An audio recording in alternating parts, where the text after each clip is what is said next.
Dans nos relations aux autres, c'est sans doute là qu'il y a les énergies les plus puissantes. Dans le zen, lorsqu'on commence à apprendre le zen, on commence à trouver une certaine paix. Mais on se rend compte que sur le niveau des relations, c'est souvent la chose qui arrive en dernière. Car c'est vraiment des énergies qui surpassent beaucoup de choses. Et même si on prend l'exemple, parfois j'aime bien regarder la psychologie des tueurs en série, des serial killers. Dans les histoires, il y a souvent des histoires de couple, de jalousie, de trahison, et toutes ces choses-là.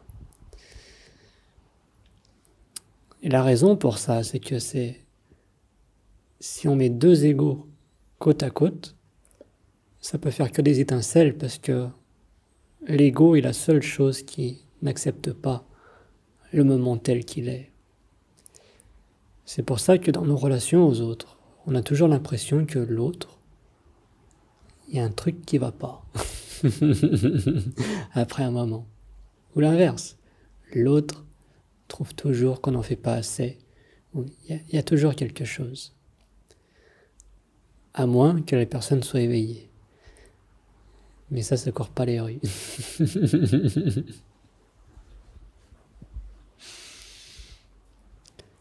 Et un bon rappel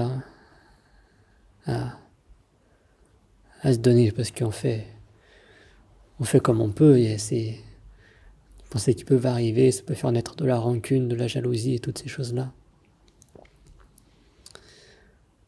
C'est vraiment de faire une pause, ou au moins de voir que l'impact qu'il y aura lorsqu'on agit avec des énergies qui sont au niveau de la rancune, au niveau de toutes ces choses-là, qu'on essaie de mettre la faute sur l'autre. On voit que ça marche rarement bien. Ça améliore pas les choses, au contraire, ça crée encore plus de conflits. Et si t'en es pas conscient pour toi-même, parce qu'en général, quand on jette la faute sur l'autre, on pense toujours qu'on a raison. C'est l'autre qui est un peu bébête, je vais lui expliquer. Ou bien c'est l'autre qui est pas assez respectueux, je vais lui apprendre la vie. En général, après, si on a la chance, j'appellerais ça une chance, de trouver une personne tyrannique en face de nous. Parce que quand on se comporte comme ça avec les autres, on est tyrannique. On s'en rend pas compte, on croit qu'on a raison. Mais lorsqu'on a quelqu'un de tyrannique en face de nous, là enfin on peut comprendre ces énergies. À quel point c'est destructeur et à quel point ça crée une souffrance intérieure.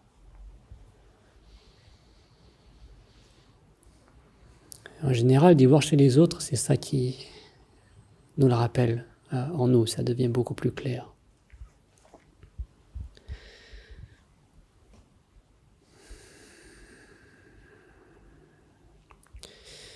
Donc ce qu'il faut comprendre, c'est que peu importe à quel point tu mets une bonne intention dans ce que tu fais ou que tu fais les choses au mieux, tu ne pourras jamais être apprécié des autres, tu ne pourras jamais tirer ton bonheur des autres, parce qu'il y aura des hauts et des bas. C'est automatique, c'est pas que... C'est que c'est la pensée elle-même qu'on a identifiée, il en faut toujours plus, donc on dira que l'autre n'est toujours pas suffisant. Et ça, tu peux rien, mais là où tu as le contrôle, c'est que les gens vont te rejeter la faute. Toujours. Surtout si tu es proche avec elle. Mais après, il faut faire attention de ne pas se laisser, de ne pas partir là-dedans, de ne pas être réactif. Parce que sinon, ça ne va jamais rien corriger, on va juste se lancer la pierre et ça peut durer des semaines, des mois, des années. Ça peut durer toute une vie. Et donc de revenir à cette présence, cette paix, cet amour. Il n'y a que ça qui peut soigner, il n'y a que ça qui peut améliorer les choses.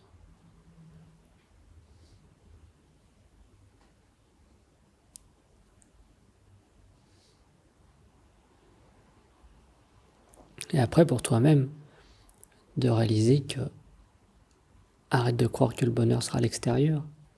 Parce que c'est automatique, même si on prend par exemple des relations proches. Même si la personne est parfaite, que tout se passe bien, tu verras que toi-même, parfois tu es un peu plus dans le yin, tu es un peu plus tranquille, reposé, tu es bien. Et du coup, quand tu as des personnes un peu plus yang, t'aimes bien, ça t'attire, tu vois, ça complète cette polarité. Et à l'inverse, quand tu es dans le yang, tu vois que tu es un peu plus de l'avant, tout ça, là si on te met une autre personne yang avec toi, ça peut créer des conflits. Alors que là, la personne yin, ça te ferait du bien. Mais la roue de yin-yang, elle tourne, mais elle tourne pas pareil pour tout le monde. Donc si toi tu es dans le yin et que l'autre est dans le yin, tu vas te dire, oh, bah, cette relation elle est pas extraordinaire, il n'y a pas assez de piquant. Et puis à l'inverse, quand tu es dans le yang, tu te dis, oh, moi je pense que cette personne elle est pas assez tranquille, ça me stresse. Et ça va tout le temps le faire, c'est automatique, c'est la nature de la vie. Et si tu réalises ça au plus profond, alors t'arrêtes de chercher ton bonheur à l'extérieur. Ça n'empêche pas que parfois les relations ne marchent pas. On n'est pas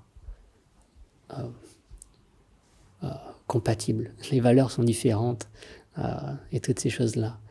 Mais de toujours se rappeler que peu importe ce qu'on dit, que ce soit un oui, que ce soit un non, d'y faire consciemment, d'y faire calmement. Il n'y a rien de mal à dire non, tant qu'on en est conscient. On pense souvent que lorsqu'on doit dire non, alors il faut être émotionnel et puis après il faut s'énerver ou il faut toutes ces choses-là. Non. On peut dire non calmement.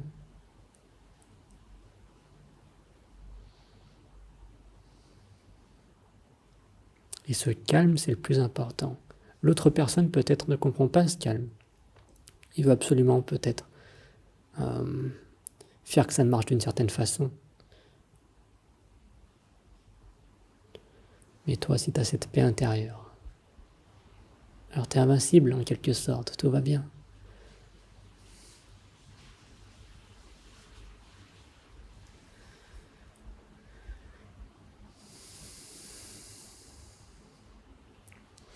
Et ce que je trouve beau sur ce chemin du zen, c'est que, oui, comme on l'a vu, que le zen transparaisse au niveau des relations, c'est ce qui arrive en dernier.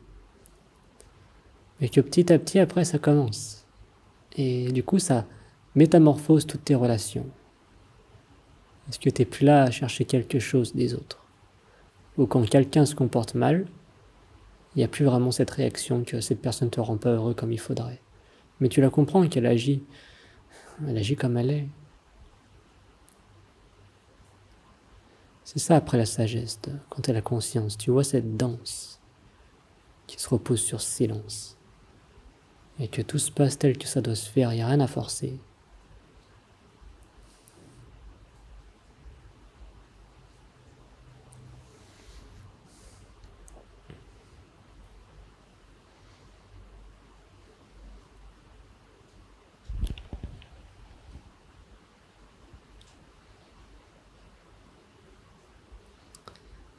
Après de repartir dans cette vision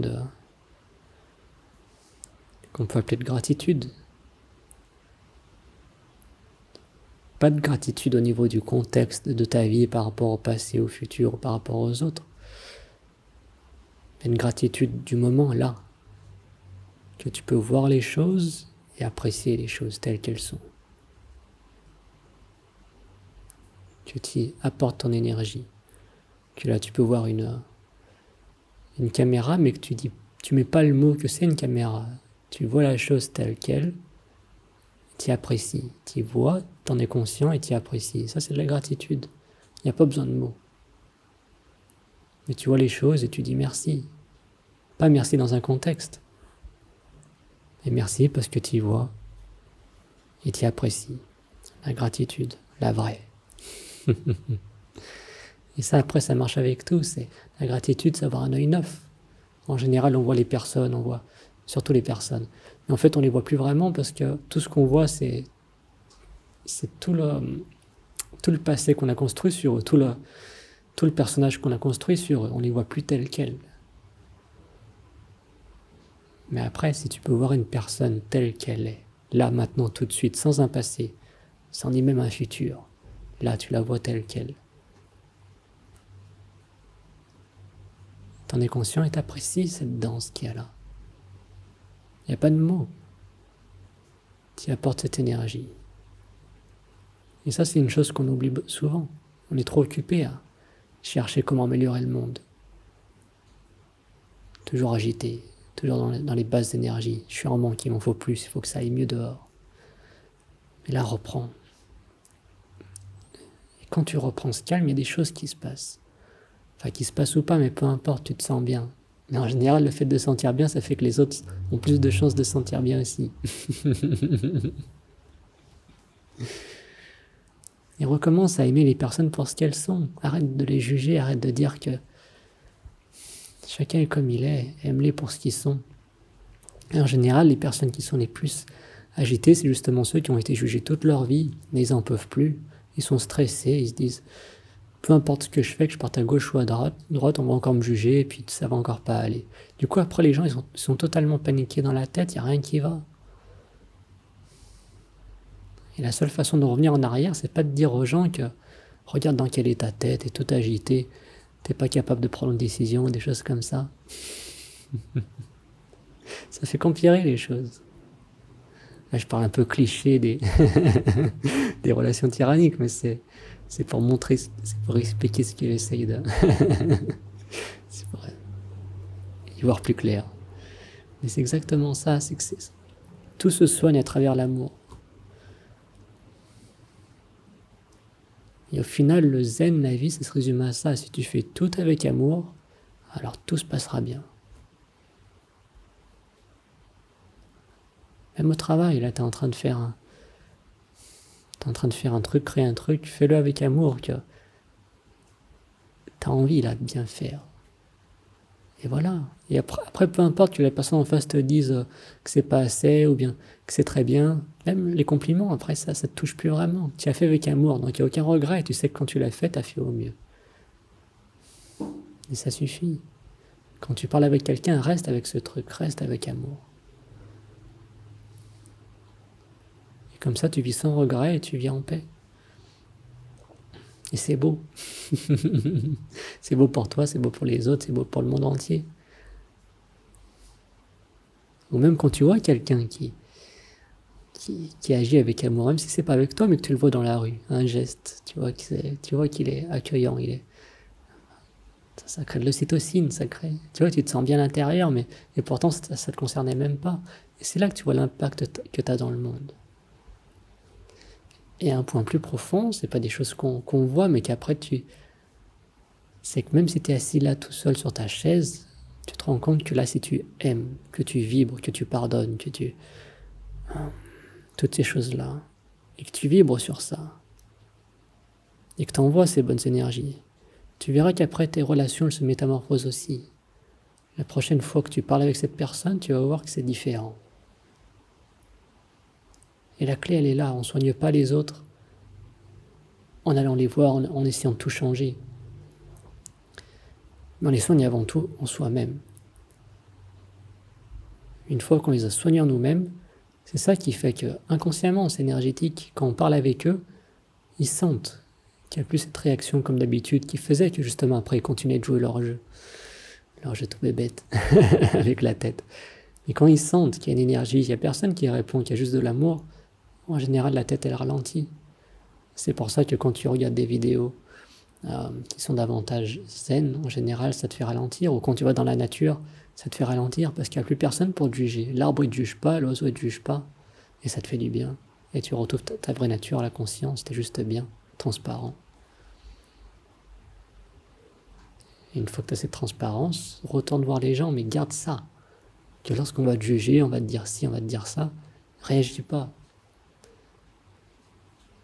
Et je suis bien d'accord que pour quelqu'un qui est tout le temps dans ce milieu, tout le temps à se faire juger, machin, qui a pas vraiment les fondations solides, ça devient invivable. Et on pense que la nature, c'est la clé. En réalité, la nature, c'est pas vraiment la clé. Ça te fait réaliser quelque chose. Mais qu'après, une fois que tu es dans le stress de tous les jours, au travail, dans les relations, etc., tu prends les choses en toi, en la conscience. Si tu es toujours au milieu des gens, on te rappelle que, oui, toi, tu es Gilbert Barrier, et t'es ci, et t'es ça, et machin. Et ça crée une dualité, ça crée du stress. Mais la réalité, c'est que il n'y a pas de Gilbert Barrier, il y a juste la conscience. Je suis conscient des pensées, des sensations, des perceptions, il n'y a que conscience. Quand tu es juste conscient dans la nature, par exemple, émerveillé, tu te rends compte qu'il n'y a pas d'intérieur-extérieur. Il y a juste cette danse du silence. Tout sort du silence et entre dans le silence. Mais ce silence, c'est toi, c'est la conscience, tout prend place en toi.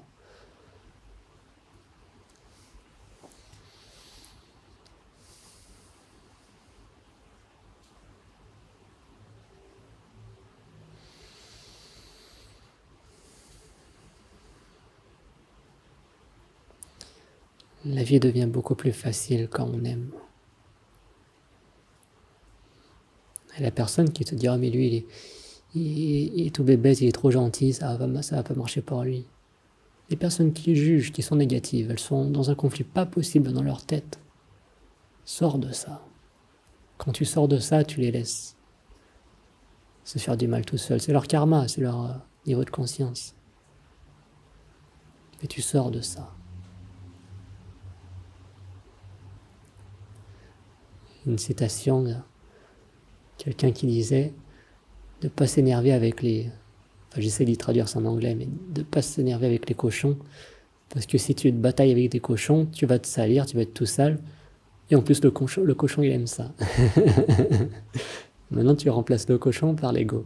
L'ego il adore les conflits, il compare tout ça, il adore le sens de conflit. Il essaye de gagner, se sentir supérieur, c'est l'ego. L'entité créée dans la tête avec la pensée. Et si tu batailles avec ça, que tu réponds, que tu réagis, d'une, tu te salis parce que tes énergies descendent, t'es plus en paix, t'es maintenant dans un monde de dualité à combattre. Et après, le truc, c'est que l'autre, en plus, il adore ça. L'ego, il a adoré, il aime bien les conflits. Donc après, encore une fois, c'est pas ce qu'on voit partout autour de nous, mais réalise que la sagesse, elle est là, dans le silence.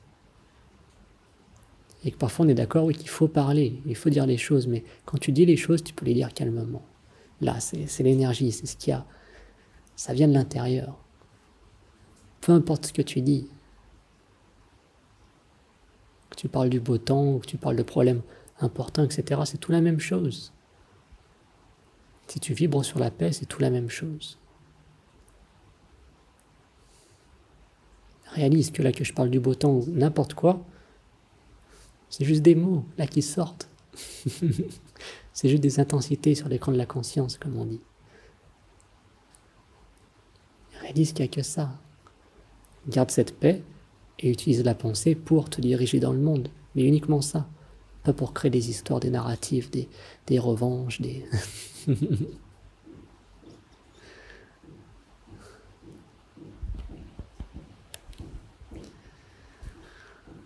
Commence avec toi. Et c'est tout ce que tu peux faire de toute façon. Et c'est à partir de là que tu pourras rendre ce monde un meilleur endroit. Sans même bouger de ta chaise. Les énergies, c'est... On ne comprend pas tout, mais il y a des choses qui se passent.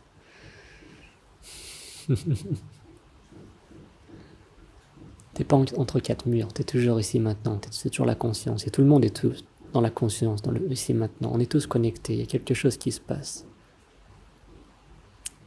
Et ça, si tu le vibres, que tu le ressens,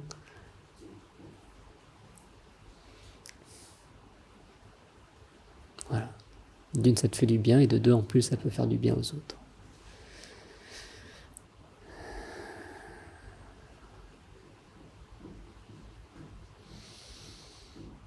Toutes les réponses sont là.